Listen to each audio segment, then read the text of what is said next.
Hello, this is Academic Tutors USA. I'm Professor Juliet, and today I'm going to talk to you about the animal body parts. And pay attention to the pronunciation.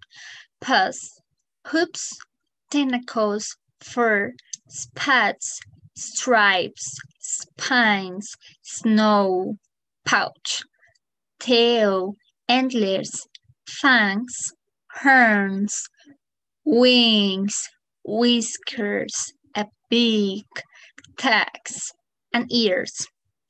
Now let's describe the body parts of the wolf. The wolf has four paws. These are the paws. The wolf has a tail. The wolf has a nice fur. This is the fur. The wolf has two ears. And the wolf has a snout. The snout includes the mouth, the nose, and the jaw of an animal. Thank you so much.